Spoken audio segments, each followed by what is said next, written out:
More than 2 decades after 28 Days Later redefined the zombie genre, director Danny Boyle and writer Alex Garland have finally returned to the blood-soaked, chaos-ravaged world they helped create. 28 years later, the third installment in the now iconic post-apocalyptic horror saga has stormed into theaters with a vengeance, and fans are reeling from its harrowing, deeply emotional, and utterly bonkers ending. But make no mistake, that ending isn't just a shock for shock's sake. It's a deliberate, eerie setup for the upcoming sequel, 28 years later. The Bone Temple, slated to hit cinemas in early 2026.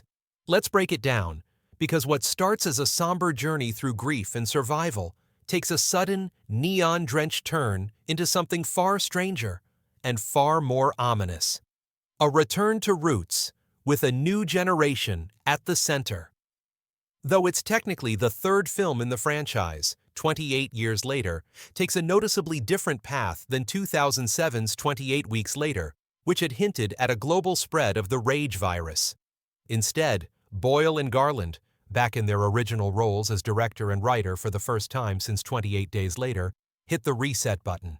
Rather than unleashing worldwide chaos, the virus was contained to the UK, leaving the country a quarantined, haunted wasteland, while the rest of the world carried on. Enter our new protagonist, 12-year-old Spike, a hauntingly good Alfie Williams, who has lived his entire life on the secluded Holy Island. Separated from the mainland by a tidal causeway, his community has survived by staying hidden and isolated. But that fragile peace shatters when Spike joins his father, Jamie, played by Aaron Taylor Johnson, on a hunting trip across the border. A rite of passage that turns into a descent into horror. It's there that Spike first encounters the Alphas, a terrifying evolution of the infected, larger, stronger, faster, and disturbingly intelligent. It's also where he crosses paths with Dr. Kelson, a chillingly enigmatic Ralph Fiennes, a lone survivor who may hold answers, or darker secrets, love, betrayal, and a desperate mission. Back home, things spiral fast. Spike witnesses his father cheating on his ailing mother, Isla, a heartbreaking performance from Jodie Comer during a grotesquely celebratory feast. Disillusioned and heartbroken, he makes a desperate decision to leave Holy Island with Isla in search of Dr. Kelson's help, believing the doctor might be her last chance. But Isla isn't just sick. Her condition is deteriorating fast, with migraine-induced blackouts and eerie behavior that hint at something much more sinister. Their journey is riddled with peril. But the most haunting scene comes when Isla helps a pregnant infected woman give birth to a healthy, and uninfected, baby girl. Cue the arrival of Samson, Chi Lewis Parry, the infected alpha and father of the child, who claims the baby as his own. Just when all seems lost, Dr. Kelson reappears to save them, neutralizing Samson with a tranquilizer dart. Enter the Jimmies, parkour, gold chains, and pure chaos. In a scene so tonally jarring, it might as well have been pulled from a completely different movie.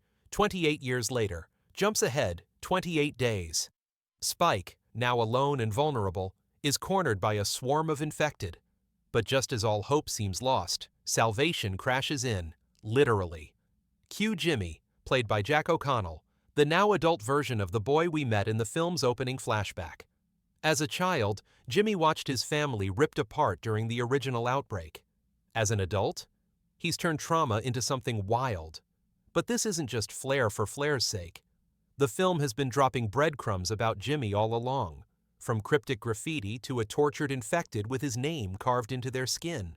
The Jimmies aren't just survivors, they're a cult. What's coming next? The Bone Temple. As the camera lingers on Spike, now surrounded by Jimmy's gaudy gang, one thing becomes clear. This story is far from over. 28 years later closes on a cliffhanger. Not with a bang, but with a question mark. Who are the Jimmies? What do they want with Spike? And most importantly, what are they preparing for? All roads now lead to 28 years later. The Bone Temple, helmed by Candyman, and the Marvel's director Nia DaCosta. Danny Boyle has teased a thematic shift in the next film, a battle over the nature of evil, a confrontation between chaos and conscience. And yes, fans of the original will be thrilled. Cillian Murphy's Jim is set to return, promising a full-circle moment in what's shaping up to be a saga about trauma, survival, and redemption. Strap in. If 28 years later was a slow burn through grief and horror, the Bone Temple looks ready to blow the doors off everything we thought we knew about the Rage virus and what comes after.